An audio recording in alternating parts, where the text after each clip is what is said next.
I really doing another book haul? Yes, I definitely am. As ever, I have acquired quite a lot of books over the past few weeks, so you can expect a few more hauls coming your way. Today I'm just going to be talking about books that I was sent for review, but before I do that, I want to shout out a new YouTube channel that I think you should all subscribe to because I think it's going to be amazing. My dear friend Jo Hook now has a YouTube channel with the same name, so I will link to her first video down in the description, and it was such a good first video.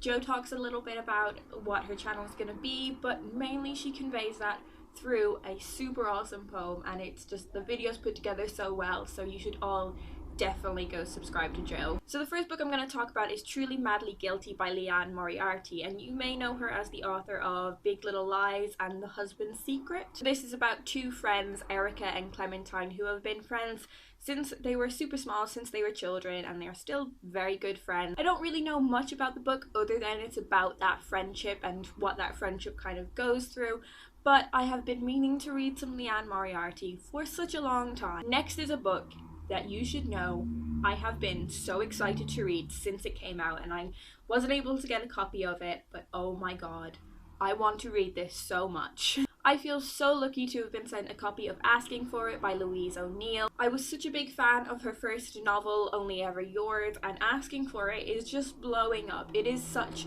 a massive book. Everyone is talking about it, everyone was talking about it, it's being released in America, and it's just such a big deal.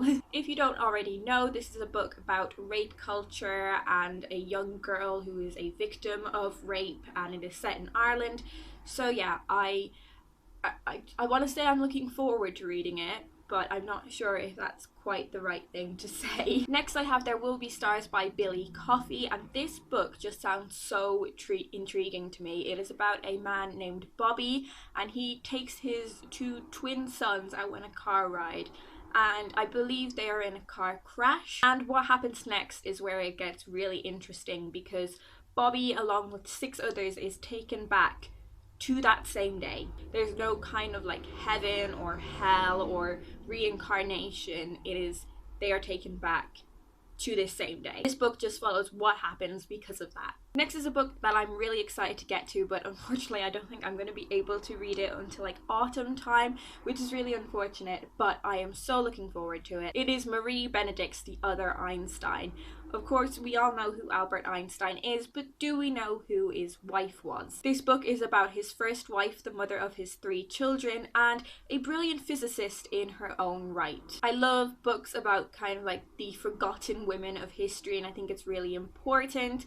I do cautiously go into books that fictionalize real people, but I am still really looking forward to seeing what this book is all about. Next is a book that I have already read, and I will leave a link to my full review of it in the description, but it is The Museum of You by Caris Braze. Oh my god. This book was so good. This is about a young girl named Clover, and mainly her relationship with her father and the relationship or lack of she has with her deceased mother. Clover's mother died when she was 6 weeks old, and she doesn't really know a huge amount about her mother. Her father has kind of kept it all very internalized, and in an attempt to understand more about her mother's life, Clover begins to build a museum of her mother in the spare bedroom. She collects various objects that her father has kind of hoarded and attaches her own kind of narratives to them. Next I have My Name is Leon by Kit Duvall. I hope I've pronounced their name. I don't know a huge amount about this book other than I'm kind of seeing it everywhere, and it has a very beautiful cover.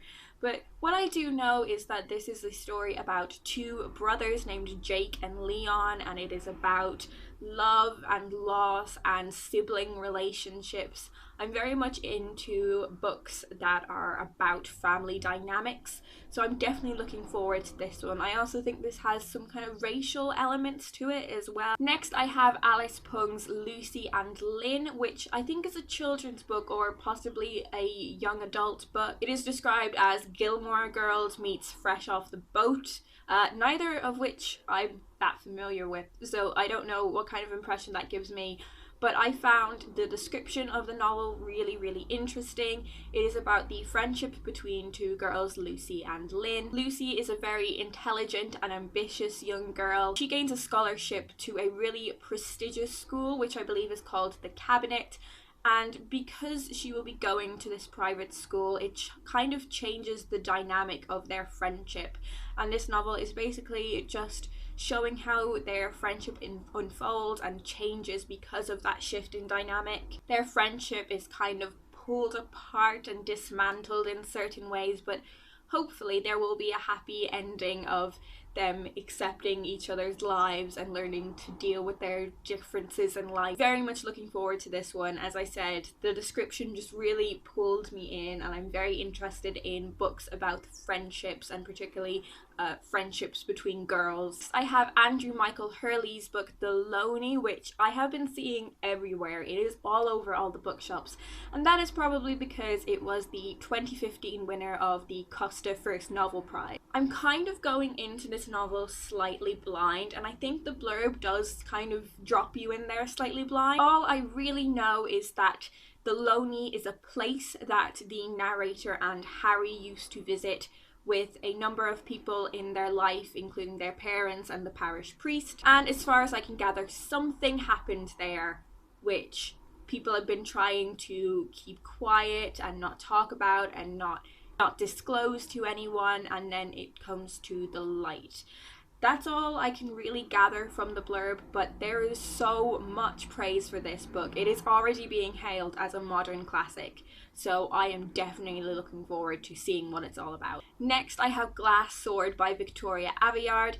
This is the sequel to Red Queen, which I have been meaning to read for so long. I've owned it for ages and I just haven't got around to it, which is ridiculous because I was so excited for this book. I don't even know that much about the book. It's ridiculous. I just know I've been meaning to read it for so long. So hopefully owning the sequel will spur me on to get through that first novel. Next, I have The Girl Who Beat ISIS by Farida Khalaf. I think Andrea Hoffmann also contributed to the writing of this book.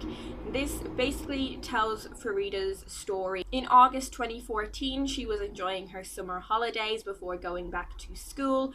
The only difference between that and narratives we may be used to is that she lived in mountains in Iraq. The village that she was in became a ISIS target. ISIS jihadists murdered the men and boys, including her brother and father, and the women were captured and terrible things happened to them, and this is telling the story of what happened to Farida. This is kind of a subject that I know shamefully little about, so hopefully I will find this really informative and educational.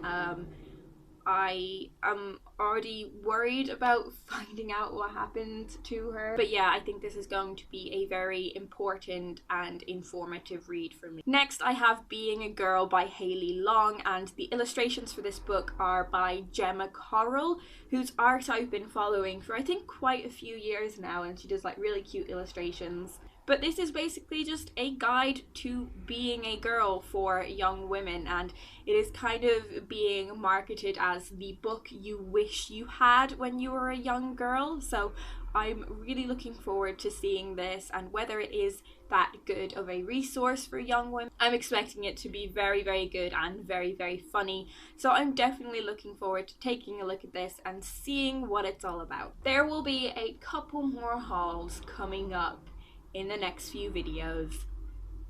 Not even sorry.